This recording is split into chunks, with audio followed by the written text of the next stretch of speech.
E já estamos no final de Marcos. Então, Marcos 13,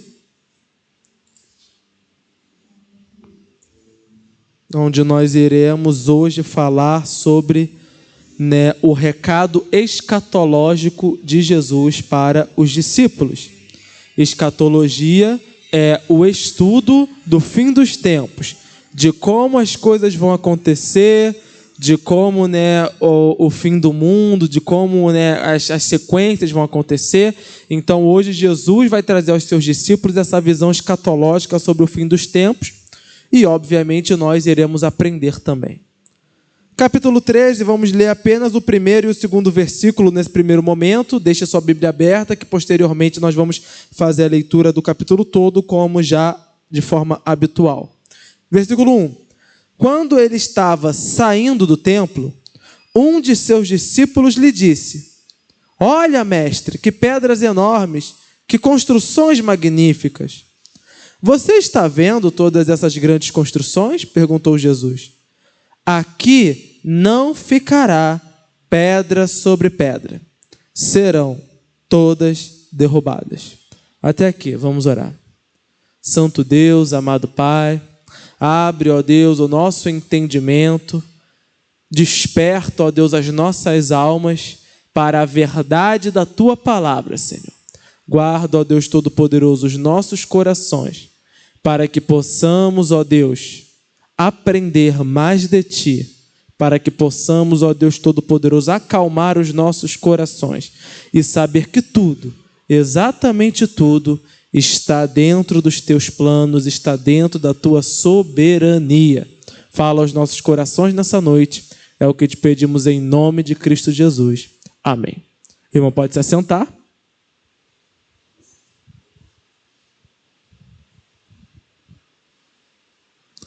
Então, nós vimos no capítulo anterior que Jesus está em Jerusalém e lá ele expulsou os cambistas do templo, ele debateu com os fariseus, com os saduceus, com os herodianos, com os escribas, com os mestres da lei. Jesus está causando um alvoroço no bom sentido, ali em Jerusalém.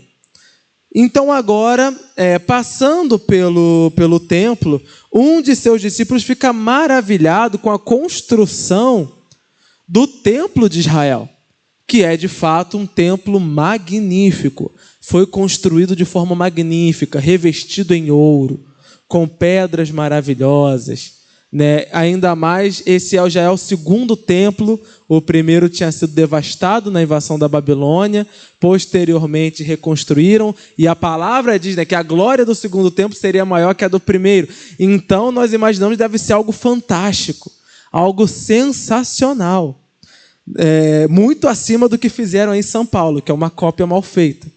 Aqui nós temos o templo mesmo, e ele era enorme, gigantesco. E até hoje, as ruínas dele são vistas em Israel. Até hoje as ruínas estão ali. Então, se cumpriu a palavra de Deus, de fato, não sobrou pedra sobre pedra, sobraram apenas as ruínas na destruição. Onde isso se cumpriu? Isso se cumpriu no ano 70 depois de Cristo, quando os judeus tentaram fazer fracassadamente uma rebelião contra os romanos, e o Império Romano veio e devastou, massacrou, fez uma desgraça no povo de Israel, o que causou a destruição do templo, onde não ficou pedra sobre pedra, Os caras conseguiram, não sabemos como, até derreter o ouro, roubaram, saquearam, mataram, foi o grande caos. Então, quando Jesus traz isso aqui, não apenas está falando do futuro, mas está mostrando para os discípulos que não é a estrutura, não é a beleza do templo que garante alguma coisa. Não é o fato do templo estar muito belo, não é o fato das pedras, não é o fato dele ser um templo maravilhoso que significa estar na presença de Deus ou estar dentro dos planos de Deus atualmente. Vamos lá no versículo 3. Tendo Jesus se assentado no Monte das Oliveiras, de frente para o templo, Pedro, Tiago, João e André lhe perguntaram em particular: Dize-nos quando acontecerão essas coisas e qual será o sinal de que tudo isso está prestes a se cumprir. Jesus lhes disse: cuidado, que ninguém os engane. Muitos virão em meu nome dizendo: sou eu, e enganarão a muitos. Quando ouvirem falar de guerras e rumores de guerras, não tenham medo. É necessário que tais coisas aconteçam, mas ainda não é o fim. Nação se levantará contra nação e reino contra reino. Haverão terremotos em vários lugares e também fomes. Essas coisas são o início das dores. Fiquem atentos, pois vocês serão entregues aos tribunais, serão açoitados nas sinagogas. Por minha causa, vocês serão levados à presença de governadores e reis, como testemunho a eles. E é necessário que antes que o evangelho seja pregado a todas as nações, sempre que forem presos e levados em julgamento, não fiquem preocupados com o que vão dizer. Digam tão somente o que lhes for dado naquela hora, pois não serão vocês que estarão falando, mas o Espírito Santo de Deus. Então aqui Jesus já nos traz que não vai ser algo fácil. E como nós vimos, a profecia a respeito do templo vai acontecer 70 anos após. E outros anúncios aqui, Jesus diz que muitos deles seriam açoitados na sinagoga. Isso acontece em Atos 5. Pedro e João são presos no capítulo 4 e castigados no capítulo 5. Então, as dores começam logo a partir da subida de Cristo. Logo assim que Cristo sobe, a perseguição já começa. O ataque aos crentes já começa. E não é diferente durante a história. A tendência é só piorar. Por quê? Porque a palavra de Deus precisa se cumprir. O mundo não suporta o evangelho. O mundo não suporta a palavra de Deus. O mundo quer continuar vivendo a sua vida da sua própria maneira. O mundo quer continuar adorando os seus próprios deuses. O mundo quer continuar cultuando a si mesmo. Então, quando Jesus traz essa mensagem escatológica, já pré-anunciando, olha, não vai ser fácil. Vocês vão ser presos. Vocês vão ser castigados. Vai vir terremotos. Vão vir fomes. E o que nós temos visto desde o início da humanidade até os dias de hoje são guerras atrás de guerras. É fome atrás de fome. É desgraça atrás de desgraça. E há aqueles que vivem num mundo de fantasia, achando que não, isso vai passar, não, isso vai melhorar.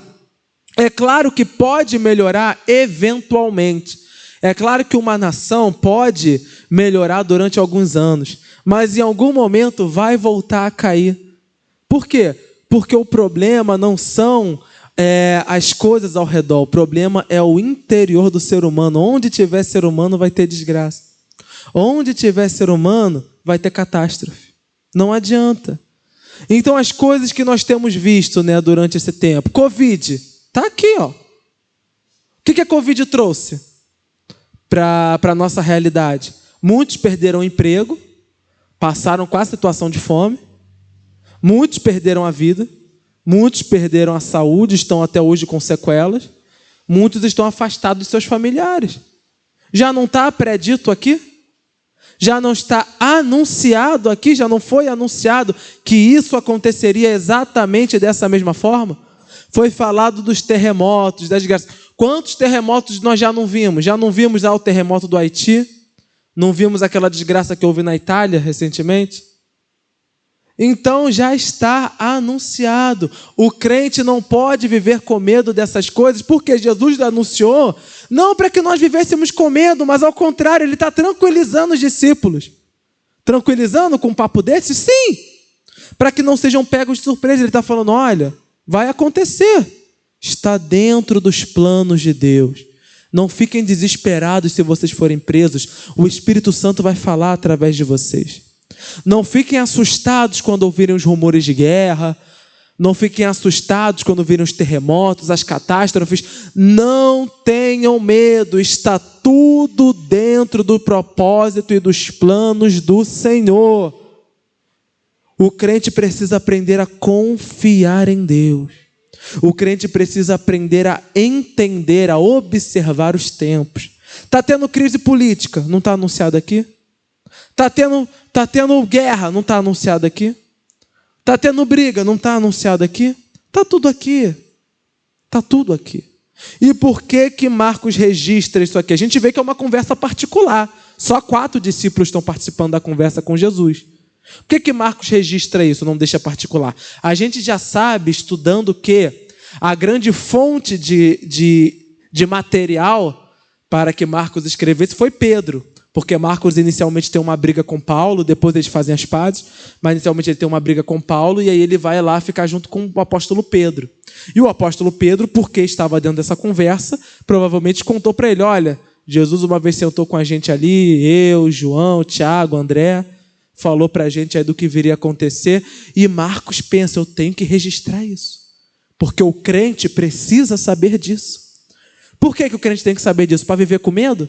Para viver para que o crente saiba, está tudo nos planos do Senhor, eu posso descansar.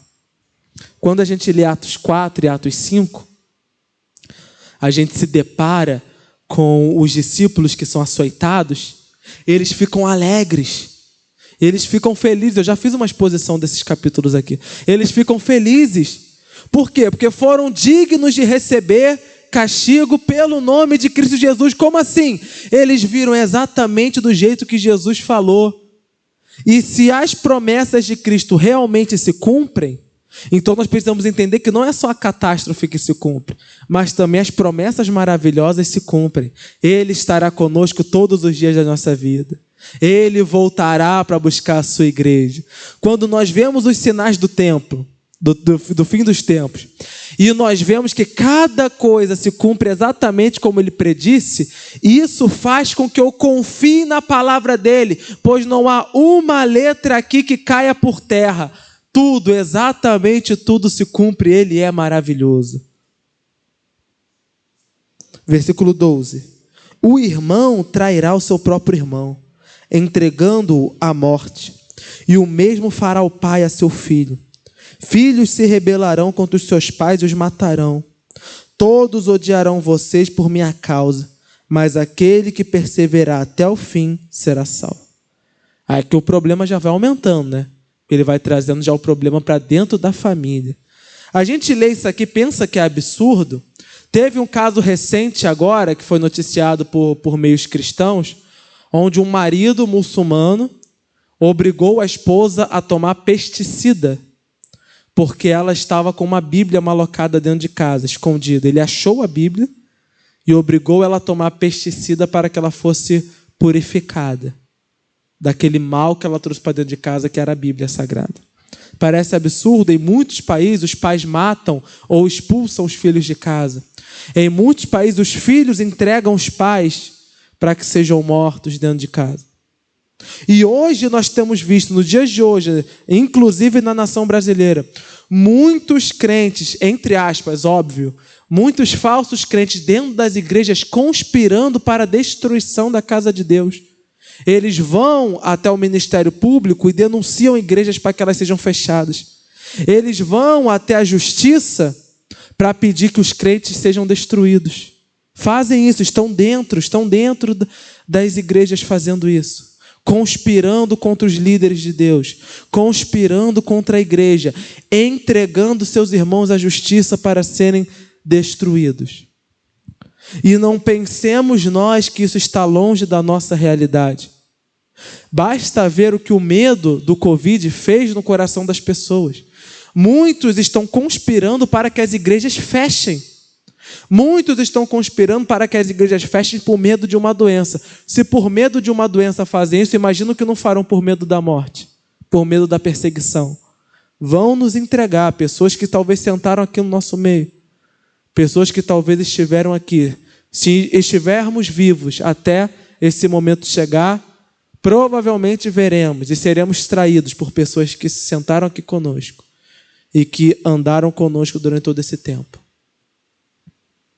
É o anúncio da palavra de Deus. E a gente não pode viver um mundo de fantasia acreditando que isso não vai se cumprir. Versículo 14. Quando vocês virem o sacrilégio terrível no lugar onde não deve estar, quem lê, entenda, então os que estiverem na Judéia fujam para os montes. Quem estiver no telhado de sua casa, não desça, nem entre em casa para tirar dela coisa alguma. Quem estiver no campo, não volte para pegar seu manto. Como serão terríveis aqueles dias para as grávidas e para as que estiverem amamentando. Orem para que essas coisas não aconteçam no inverno, porque aqueles dias serão dias de tribulação como nunca houve desde que Deus criou o mundo até agora, nem jamais haverá.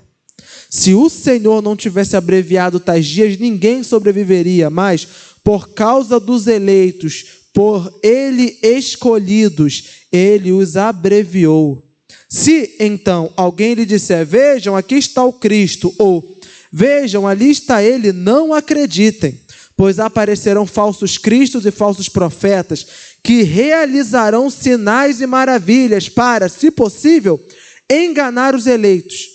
Por isso, fiquem atentos, avisem-os de todo antecipadamente, mas aqueles dias, após aquela tribulação, o sol escurecerá, a lua não dará mais a sua luz, e as estrelas cairão do céu, e os poderes celestes serão abalados.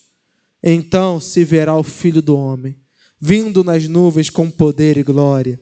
Ele enviará seus anjos e reunirá os seus eleitos dos quatro ventos, dos confins da terra até os confins dos céus. Então, um sacrilégio terrível acontecerá, no lugar onde não deve estar. Aqui, provavelmente, Jesus está se referindo a uma profecia que a gente vai ver lá em Apocalipse, que vai dizer que o anticristo vai sacrificar um porco no altar de Deus. Então, o porco para o judeu era um animal imundo.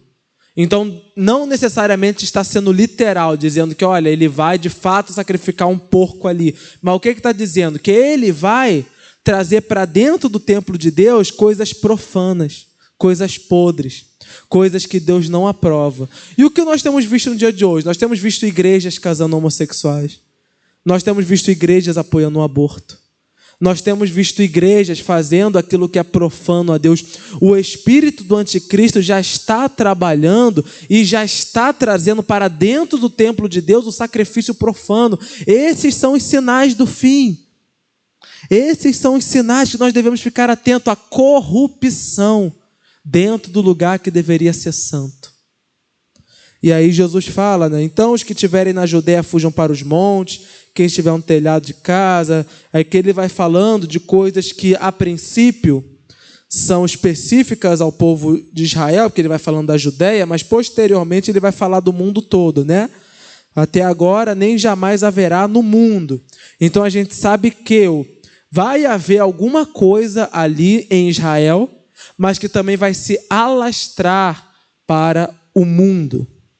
O que é uma característica do fim dos tempos.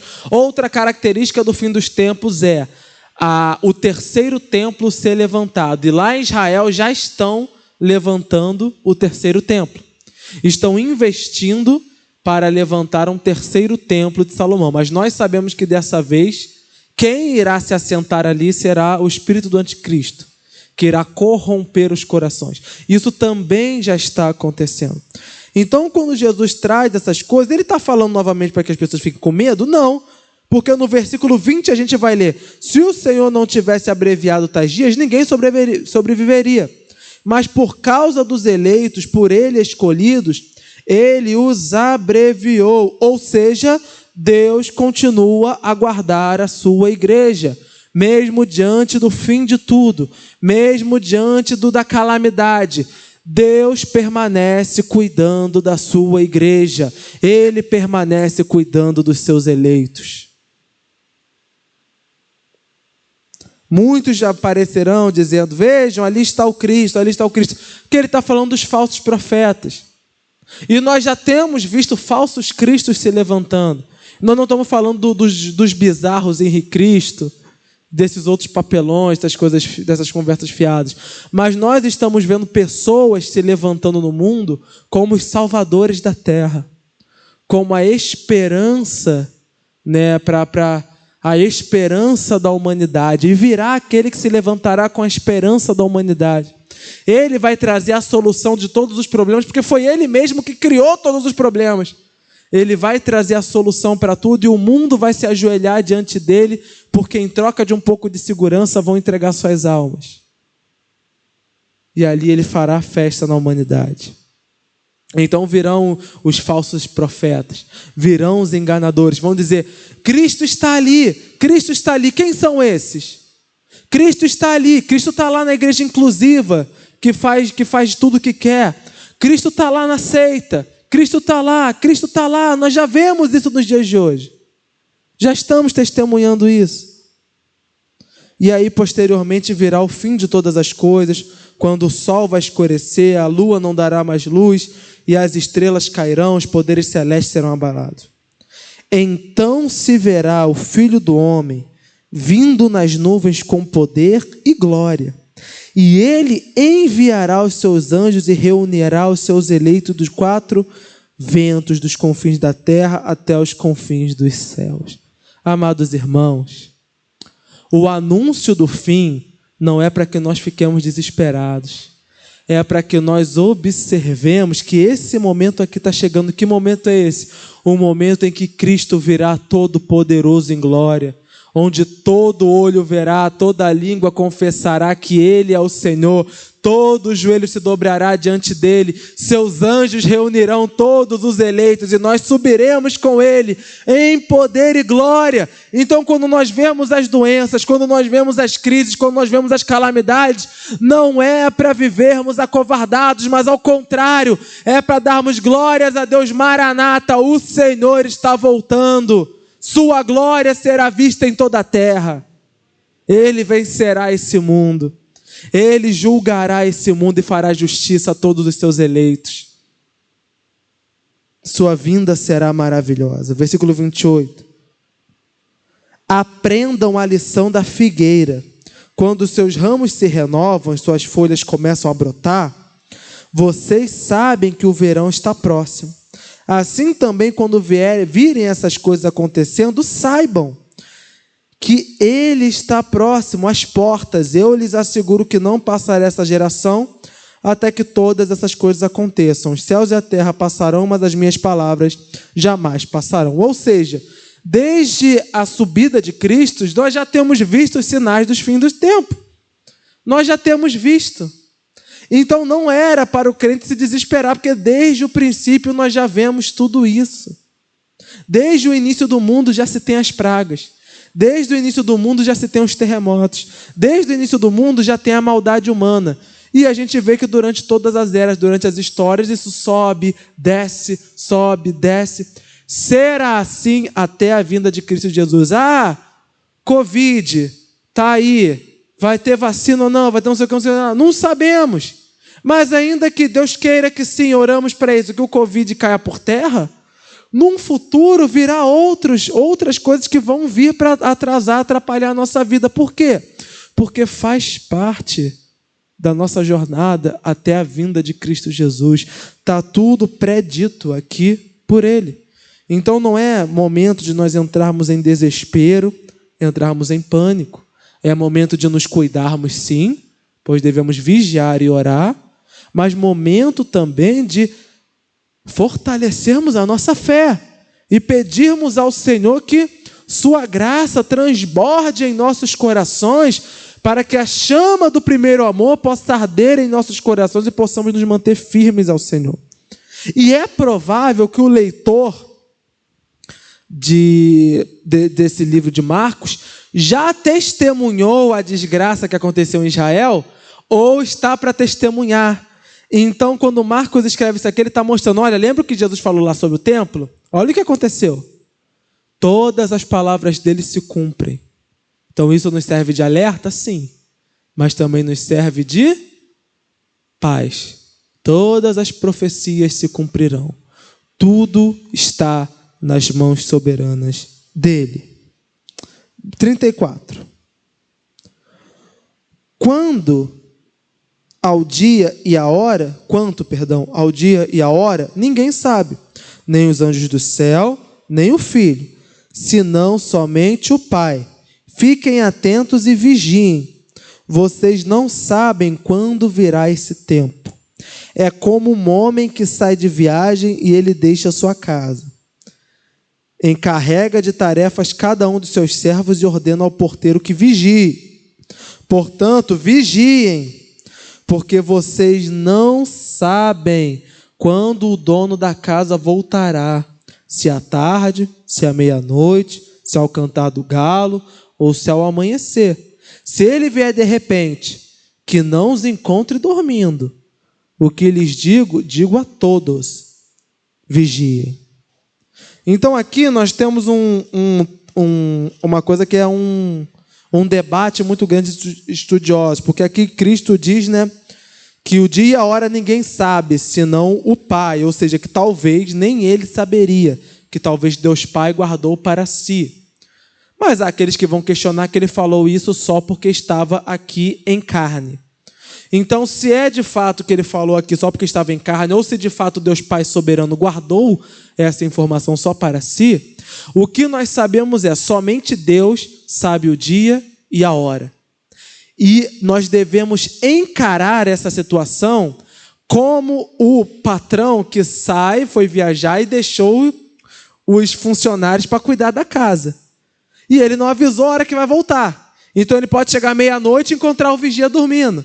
Ele pode chegar de manhã e encontrar o povo bêbado. E o que nós estamos vendo nos dias de hoje dentro da igreja? Infelizmente é isso. O dono está para chegar. E os servos que deveriam estar cuidando da obra de Deus estão vivendo de oba-oba, estão vivendo de qualquer forma, estão vivendo de qualquer jeito. Qual é o alerta de Jesus? Vigiem, vigiem. A qualquer momento o dono pode chegar. Irmãos, não necessariamente pode ser apenas a volta de Cristo. A qualquer momento nós também podemos partir dessa para melhor. Fala tanto de Covid, eu posso descer ali, escorregar na escada, quebrar meu pescoço. E aí? E aí? Eu posso sair dali e ser atropelado. Domingo a gente estava fechando a igreja, deu um tiro lá embaixo, né? Podia ter vindo para cá, podia ter pegado na minha cabeça. Eu estava aqui fechando a igreja, e aí? Quando acontecer isso, Deus livre e guarde que não seja agora. Mas acontecendo, eu vou direto diante do trono de Deus. Eu vou direto para o trono de Deus. E lá, Ele vai me cobrar o que eu fiz aqui. Lá Ele vai me cobrar o que eu fiz aqui. Aqueles que são os escolhidos, remidos pelo Senhor Jesus, que confiaram em Cristo suas almas, creram em Cristo como seu Senhor e Salvador, se arrependeram dos seus pecados, não tem o que temer. Não tem o que temer. É por isso que eu digo e repito, nós crentes não devemos temer a morte, precisamos sim cuidar da nossa vida, precisamos cuidar da nossa saúde, não devemos viver uma vida tentando a Deus, mas também não devemos viver atemorizados com medo de tudo. Por quê? Porque é fiel aquele que guarda as nossas almas, é fiel aquele que nos guarda. O que nós precisamos fazer enquanto estamos nesse mundo? Vigiar, pois a qualquer momento o dono pode chegar, ou eu ir ao encontro do dono, se acontecer alguma desgraça comigo aqui. Vigiar, irmãos, precisamos vigiar as nossas vidas, precisamos vigiar o que temos feito para Deus, por Deus. Precisamos fazer o que nós fizemos aqui na Santa Mesa do Senhor. Essa autoanálise não tem que ser só quando a gente está aqui, não. Essa autoanálise tem que ser todos os dias da nossa vida. A gente meditar, acordar de manhã um pouquinho mais cedo, orar a Deus para Ele abençoar o nosso dia. Falar: Senhor, abençoa esse dia que vai vir agora. Livra-me do mal, livra-me das tentações. Senhor, pequei. Nós pecamos, irmãos. Não adianta dizer que nós não pecamos. Nós somos pecadores. Senhor, perdoa-me dos meus pecados. E permanecer vigilante. Cuidar da casa. Como assim cuidar da casa? Cuidar da obra que Ele colocou nas nossas mãos. O que Ele colocou na nossa mão? É para ser abençoador? Vamos ser abençoadores. É para servir na igreja? Vamos servir na igreja. É para evangelizar esse mundo? Vamos evangelizar esse mundo. Vamos vigiar. Vamos cumprir a vontade dEle, pois o dono está chegando. Ele está chegando. E todos daremos conta a Ele. Onde está a nossa esperança? Se a nossa esperança estiver nesse mundo, lascou, né? Porque a gente já viu que é só desgraça.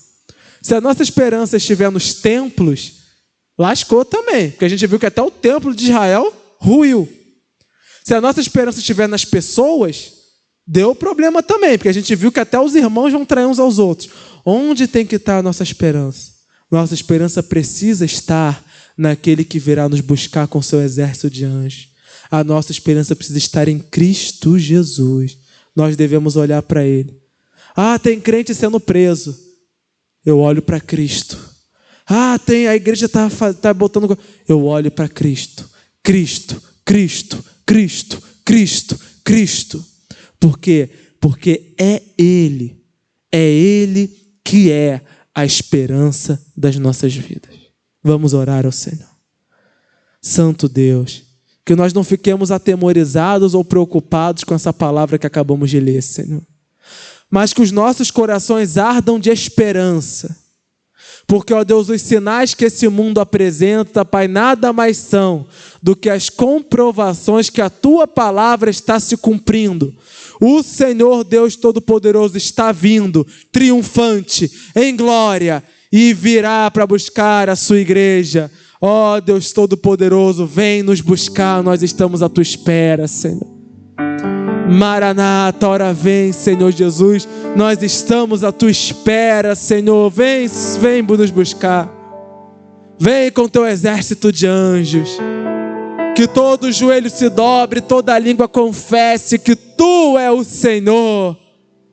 Ó Santo Deus, que as nossas esperanças estejam firmadas em Ti, hoje e eternamente. Pois nós teremos atribulações nesse mundo, nós teremos decepções nesse mundo, nós teremos, ó Deus Todo-Poderoso, perseguições nesse mundo, mas em Ti, ó Deus, nós não seremos abalados, pois o Senhor continua a cuidar dos seus eleitos, o Senhor continua a guardar a sua igreja. Por isso, ó Deus Todo-Poderoso, nós depositamos toda a nossa esperança em Ti, pois Tu és o Senhor das nossas vidas. Continua, ó Deus, a alimentar a nossa fé. É o que te pedimos em nome de Jesus. Vamos nos colocar de pé. Vamos entregar ao Senhor esse culto que fizemos, entregar os louvores, entregar as orações, entregar a mensagem. Santo Deus, te agradecemos. Te agradecemos pela oportunidade de estarmos aqui na Tua casa, louvando e adorando o Teu nome. Que a Tua palavra venha ser, ó Deus, esperança para as nossas vidas. Que, ó Deus Todo-Poderoso, Tu possas, ó Deus, nos transformar a cada dia mais. Que, ó Deus, o medo, que o pânico, que o desespero fiquem longe da nossa vida em nome de Cristo Jesus. Guarda-nos, ó Deus, dos males desse mundo, desse vírus maligno que nos ronda, Senhor. Liberta, cura, salva aqueles que estão dentro da nossa casa e usa-nos como vasos e instrumentos na Tua obra. É o que te pedimos em nome de Cristo Jesus. E que toda igreja diga: vamos dar uma salva de palmas ao nome do Senhor. Glórias a Ti, ó Deus. Que as nossas esperanças estejam firmadas no Senhor, hoje e eternamente. Que Deus te guarde e te proteja. Em nome de Cristo Jesus. Vá em paz para casa, querendo Deus.